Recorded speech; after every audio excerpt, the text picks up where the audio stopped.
সকাল বন্ধুরা, এখন ঘড়ি কাটায় বাজে হচ্ছে 7:50। আমরা এখন রয়েছি বন্দে ভারত এক্সপ্রেসে। আমাদের আজকের গন্তব্য হচ্ছে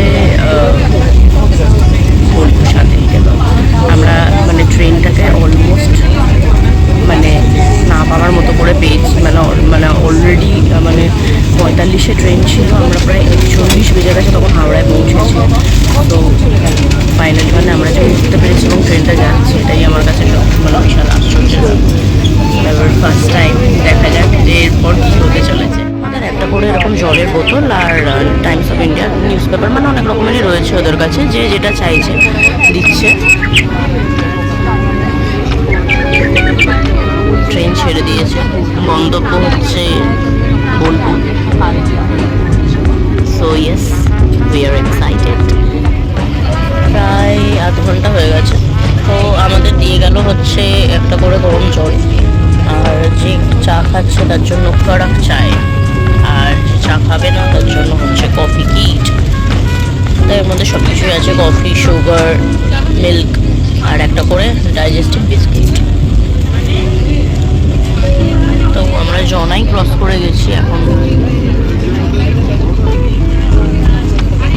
ট্রেন একদম কারেক্ট টাইমে চলছে।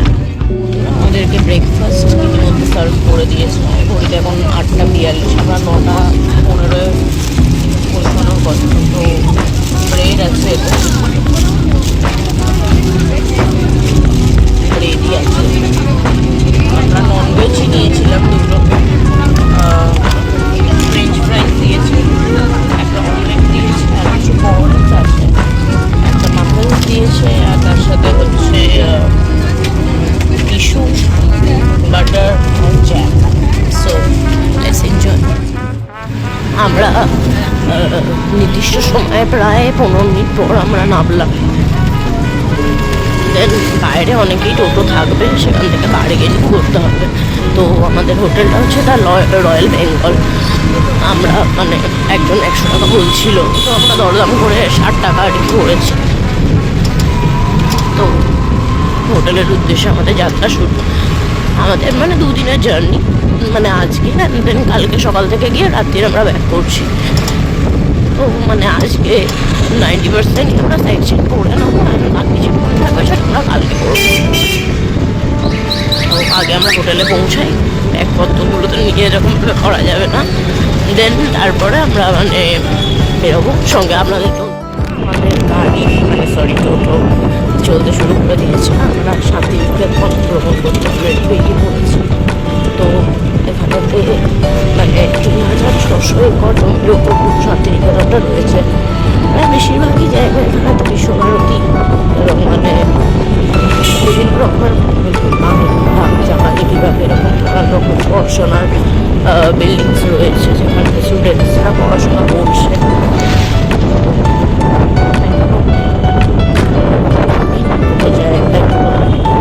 আমাদেরকে দেখা যাচ্ছে, আমি স্ক্রিনের ফটো দিয়ে দেবো। জাস্ট মানে ভেতরে ঢোকা কোনোটাই এলাও নয়, যেহেতু স্টুডেন্টসরা পড়াশোনা করছে এখানে।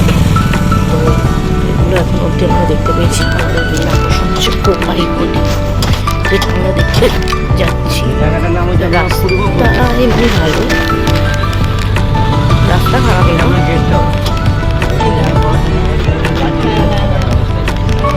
দেখুন দাদা বলছে এটা এখানে গেস্ট হাউস, যেখানে গার্জেনদের থাকার ব্যবস্থা, এবং মানে বিভিন্ন বিষয়ে যারা পড়াশোনা করে তারা এখানে হোস্টেল, মানে যে লেডিস হোস্টেল, বয়েজ হোস্টেল এরকম আলাদা আছে, এটা ছেলেদের হোস্টেল। তো এরকম থাকার ব্যবস্থা রয়েছে, অবশ্যই সবাই জানে। আর এই বিশাল মাঠটা হচ্ছে শান্তিনিকেতন মেলার মাঠ, যেখানে যাবতীয় মেলা শান্তিনিকেতনে হয়। বিশাল বড়, বিশাল।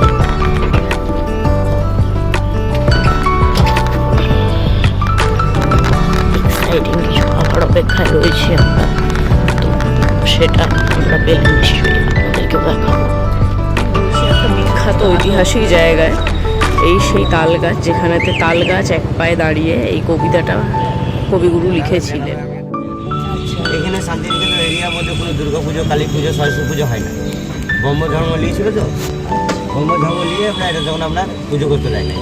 শান্তিনিকেতন 16খানা গেট আছে। হ্যাঁ এটা হচ্ছে উপাসনা গৃহ। এখানেতে প্রত্যেক বুধবার করে প্রার্থনার জন্য খোলা হয় এটা। আর আসতে গেলে সাদা জামা কাপড় পরে আসতে হয়। ভিজিটারদের জন্য তো অ্যালাউ না, নট রয়েছে এমন একটা ঐতিহ্যময় বাড়ির সামনে, যেই বাড়িটা টোটো দাদা বললেন যে কি এই বাড়িটাই হচ্ছে কারণ এই জায়গার নাম শান্তিনিকেতন। তো এই বাড়িটা মানে আমরা যে দিকটা দিয়ে দেখছি সেদিকটা দিয়ে এই যে দিকটা একটা গম্বুজের মতো তোমরা দেখতে পাচ্ছ, যেটা মানে মসজিদের মতো দেখতে লাগে, এবং সামনে থেকে এটা বাড়ির মতো লাগে, আর একটা সাইড দিয়ে এটা নাকি মন্দিরের মতো দেখতে লাগে। এই বাড়িটার নাম শান্তিনিকেতন। সব থেকে ছোট বাড়ি, বাড়িটার নাম হচ্ছে মালঞ্চ। এই বাড়িটা কবিগুরু তার ছোট মেয়েকে উপহার। আমরা এই মুহূর্তে রয়েছি হচ্ছে ডিয়ার পার্কে, আর লাল মাটির রাস্তা দিয়ে আমরা হাঁটছি। এখানেতে রয়েছে হচ্ছে ফ্লাওয়ার গার্ডেন, আর আমরা ভেতরেতে যাচ্ছি। হরিণ আরও অনেক পশু পাখি আছে, তাদের দেখি কত দেখা পাই। তো বেসিক্যালি এখানেতে যদি তোমরা আসো, এখানেতে কিন্তু আধার কার্ড নিয়ে এলে টিকিট লাগবে না, আর যদি আধার কার্ড না নিয়ে আসো তাহলে কিন্তু 100 টাকা করে টিকিট লাগবে। তো ইটস বেটার তো আধার কার্ডটা গাড়ি করা উচিত। তো আমি একখানা ডিয়ার দেখতে পেয়ে গেছি, এই দেখো। জানি না ক্যামেরা কতটা উঠবে, দুজন রয়েছে, চলে যাচ্ছে। একটু জুম কর,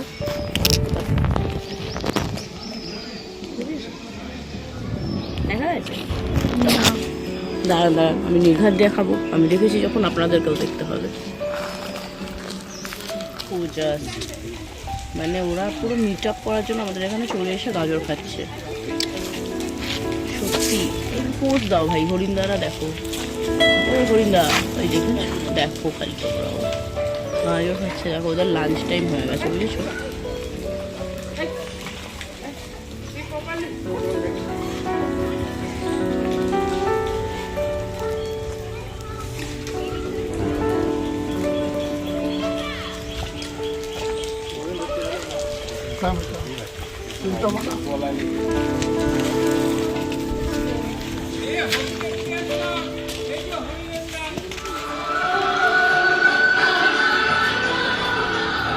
আমার সখী দাঁড়িয়ে আছে।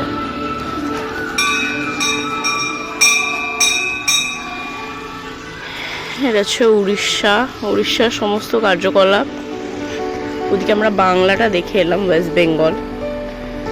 এখানে রয়েছে সিকিম, আর ওই সাইডটায় আছে বিহার। খুবই সুন্দর এই শিল্পগ্রাম, তোমরা আসতে পারো।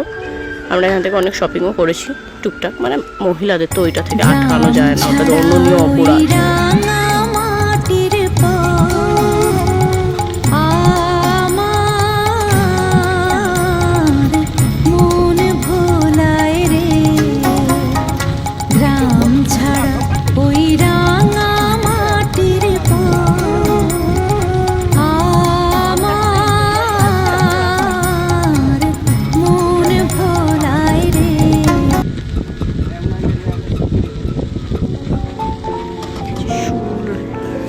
জমিদার বাড়িতে এখানেতে পুজো হয়। এখানে এটা দেখতে গেলে 10 টাকা করে টিকিট আছে। যদিও দেখার মতো কিছু নেই, তাই সাজেস্ট তোমরা না এসো, বাট তোমরা চাইলে আসতেই পারো। এমনি বেশ ভালো নাট মন্দির। এটা একখানা মন্দির দক্ষিণেশ্বরের আদলে। তো বেসিক্যালি মানে ভেতরে ঢোকা যায়, মানে ফরেনাররা অ্যালাউ, মানে বাঙালির মানে আমরা অ্যালাউ না। আমাদের দেশের জিনিসটাই আমরা দেখবো কেন, বাট ফরেনার্স ইজ অ্যালাউ। মানে আমি ঢুকতে গেলাম ভেতরে, তো তারা বললেন যে কি উনি অ্যালাউ নয়, বাট ওনারা অ্যালাউ, মানে শি ইজ অ্যালাউড। আমরা এখন রয়েছি দুই কন্যা রিসর্টে। তো সেখান থেকে আমরা আপাতত লাঞ্চটা করে নিচ্ছি, কথা হচ্ছে এখনো ঘোরা শেষ হয়নি। তো ড্রাইভার দাদা বললো যে কি এখন এখান থেকে ঘুরতে মানে বাড়ি যেতে অনেকটা, মানে হোটেলে যেতে অনেকটা সময় লাগবে। কী কী আছে তোমাদের একবার বলে দিই। এখানে যা নেবে মোটামুটি দেবে তো বললো, এবার জানি না। পাঁপড় ভাজা নিয়েছে, ভাত, ডাল, শুক্তো, বেগুন ভাজা, আলু একখানা ফ্রাই রয়েছে, কিছু আলু ভাজা টাইপের, স্যালাড, ধোকা, চাটনি, পায়েস আর ঘি রয়েছে। বিশাল বড় একটা বৌদ্ধ মূর্তি আছে এখানে, সুন্দর পিস, শান্ত চারিদিকটা, বেশ কিছু বুদ্ধিস্ট মঙ্কদের সমাধি রয়েছে। ভালো নিরিবিলি শান্ত জায়গা। আর এগুলো হচ্ছে সমস্ত ওনাদেরই আর কি কটেজ থাকে। হোটেল যেখানে আমরা স্টে করছি, দ্য হোটেল রয়্যাল বেঙ্গল। ভালো সমস্ত রকমের সুবিধা আছে, লাইক তোমার লিফট বলো, সুইমিং পুল, রেস্টুরেন্ট আছে, পার্কিং আছে। বা হ্যাঁ মানে এখানেও গাড়ি রাখতে পারো, এখানে বাইক নিয়ে এলে বাইক রাখতে পারো। আর ভেতরটা চলো, ভেতরটাও বেশ এক্সাইটিং। চলো দেখা। এটা হচ্ছে পুল এরিয়া, খুবই সুন্দরভাবে সাজানো, দেখতে পাচ্ছ তোমরা। অল টাইমই অ্যাক্সেস করা যায়, তো একটু ঠান্ডা আছে রাত্রিরে, ওই জন্য হোটেলটা খুবই ভালো। অ্যান্ড এটা হচ্ছে একখানা ছোট লন টাইপের, এখানে বাচ্চাদের খেলার জন্য বেশ স্লিপ রয়েছে। আর এই যে মঞ্চটা রয়েছে, এই মঞ্চটাতে হচ্ছে মাঝে মাঝে বাউল গান বা অনেক সাংস্কৃতিক অনুষ্ঠান হয়। মানে রবীন্দ্রনাথ ঠাকুরের একখানা স্ট্যাচু রয়েছে, খুবই সুন্দর সাজানো গোছানো, ছিমছাম। অ্যান্ড এই সাইডটা হচ্ছে বুটিক আছে একখানা, মানে this is the one and only boutique মানে হোটেল ইন শান্তিনিকেতন। সরি, প্রথম করছি, ক্ষমা করে দাও, বাট জাস্ট বন্ধু হয়ে ওঠো, তাহলে আমিও একটুখানি মানে বল পাবো আর কি। এই যে বন্ধ রয়েছে, কেউ নেই। Excuse me, is anyone there? No, কেউ নেই, বাট ভালো, দেখতে ভালো। ওটা আমাদের রুমটা তোমাদের গিয়ে দেখাচ্ছি। চলো।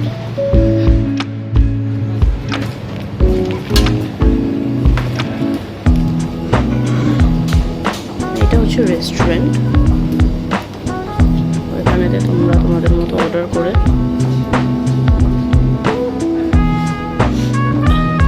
খেতে পারো। হোটেল এরিয়া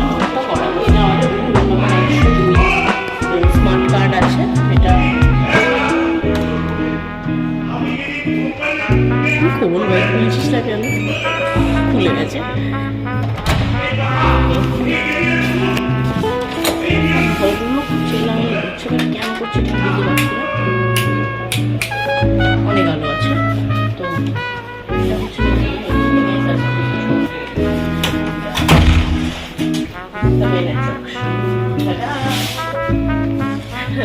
এটা খোলা যায়, বাট নেমে পড়া যায় না, মানে নেমে পড়লে তো পড়ে যাবো ধবাস করে। সুন্দর একটা ভালো ভিউ, সত্যি খুব সুন্দর হোটেলটা। আর চলো তোমাদেরকে বাথরুমটা দেখাই। এসো। ছোট বাট ইটস গুড, অ্যান্ড সবথেকে ভালো এই বিষয়টা ভালো লেগেছে।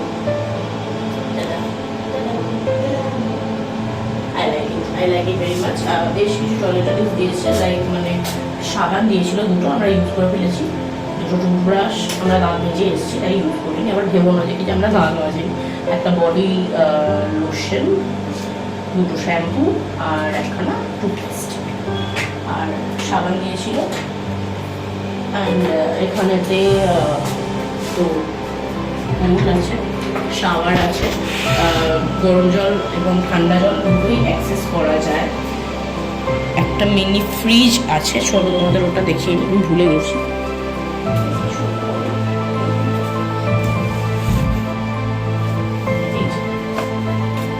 মিনি ফ্রিজ রয়েছে, আর মডেল মধ্যে টিভি আছে, বেশ ভালো। আর ইলেকট্রিক কেটেল আছে, আর এটার সাথে টি কফি দিয়েছিল।